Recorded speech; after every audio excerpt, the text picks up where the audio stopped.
criticism, plus I bring the crossover. I'm out to change all the images in our villages and all the religious criticism from church citizens. With his bilingual tongue-twister lyrics, T-Bone is widely known in the music industry as the pioneer of the West Coast hip-hop gospel rap movement. As a former Latino gang member, T-Bone knows a thing or two about survival on the tough streets of San Francisco. So it's no surprise that he's getting the ears of so many young people who are hungry for a message delivered in a rhythm that is their very own. Tell me where T-Bone came from. How did you come up with that name? T-Bone came from, I used to be, this is an ancient name. It came from back in the days, kind of hanging with the fellas on the streets. I used to be very thin, so they called me T-Bone. Originally it was Bones, and then they kind of put T-Bone to make it a little bit more kind of cool. But I tell people, you know, they're gonna have to change my name to Rumpros here because I'm not the same T-Bone I used to be.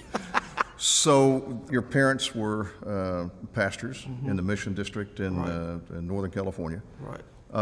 And yet you got pretty far away from that. You got involved in gangs and so forth. What happened? What was it that, and in fact, you talk about a lot of anger. Yeah. Where did it come from? You didn't grow up with that. Well, here's the whole thing. My parents, we were raised Catholic. We were all Catholic.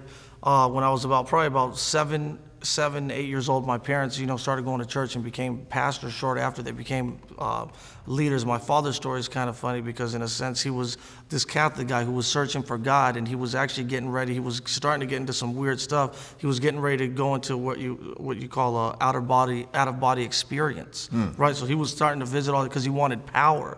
And so what happened was one day he says that he was there and he was searching for that, and they were getting ready to step into this next level of doing this outer body experience. And the guy teaching the class said, you know what, if at any time you feel that you can't go on, we're going to go through some dark places, through some scary places. If at any point you feel that you can't go on, grab onto the hand of Jesus. That's what the guy told him. Yeah, so that's amazing. So my father said, well, you know what? If I have to grab onto the hand of Jesus, that means that Jesus has more power than all this other stuff I'm searching for. So he began going and searching for God, and he went to the Catholic Church. He spoke to the priest, and he said, you know, is there any books that you can refer to me? Is there any classes? And the priest said, well, you know, it's kind of funny because if there's a guy that came to us, how do we, you know, what must I do to be saved? We give him the answer right there. This guy was like, well, I'm a little bit advanced in these catechism classes and different stuff we're teaching. So come back in about 6 weeks and I can help you out. And he says, here's some books that you can have. And as he was leaving, the pastor says, oh, hold on. By the way, there's one book I forgot to give you. This is the Bible. You know, so my father read that and began searching. That's when he started searching, went to a church there in the Mission District, got saved. So at that point, you know, him and my mother got saved shortly after. And at that point, they just wanted to raise their family in the ways of God. They wanted us to be, you know, people that love God and that experience the love that they had experienced. So, you know, when you live under a pastor's home like that, obviously they're going to try to raise you in the ways of God. So there's certain things they're going to allow you to do and things they're not going to allow you to do. And so I started looking for ways to rebel and ways to get out. And my sister at this time was already she'd already rebelled. She was already had like methamphetamine factory. She was in a gang and had girls under her. And so that lifestyle seemed real intriguing to me. And I wanted power. I wanted that same respect. And you know, when you're from the inner city, that's what a lot of it is. Those are your heroes, the pimp on the corner, you know, the gang member that's got the money and got the girls. So to me, that was what was appealing. So I started getting into that kind of stuff, a little bit of the drug dealing things, you know, slanging like nickel bags. And as I started trying to get into that, then I remember when we would be jumping people and doing different stuff. There was a rival gang one day that came and they shot at a friend of mine who I knew called Ralphie. They did a drive-by shooting. He was shot once in the chest and once in the back. He was laying in the grass, twitching in his own blood. And everyone was saying, get up, Ralphie, get up. And the last words that he had to say was just tell everyone to wear red at my funeral. And he died.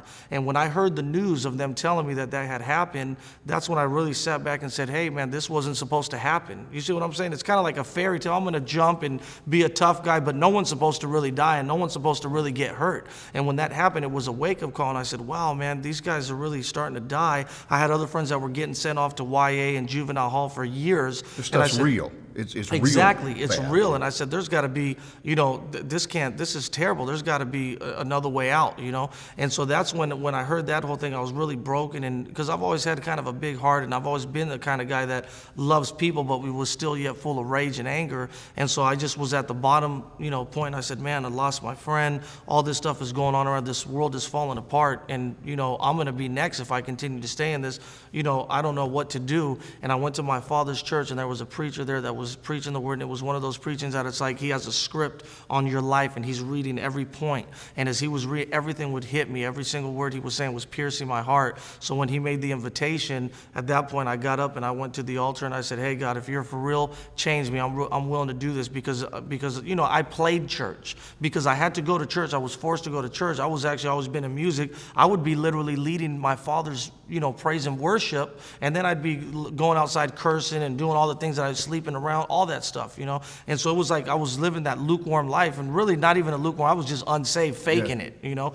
And so at that point I said, God, if you're real, I've seen people's lives really change. I want to be, you know, your child, and if you're real, change my life. And at that point I felt, you know, God's spirit hit me, and I began to cry, and that's where I say where I became a redeemed hoodlum, which is what I named my first record. This is why I chose to do hip-hop music, because the bottom line is, what is the generation, what is the language that this generation speaks? Now I'm laying down all of my burdens because I don't want to be left in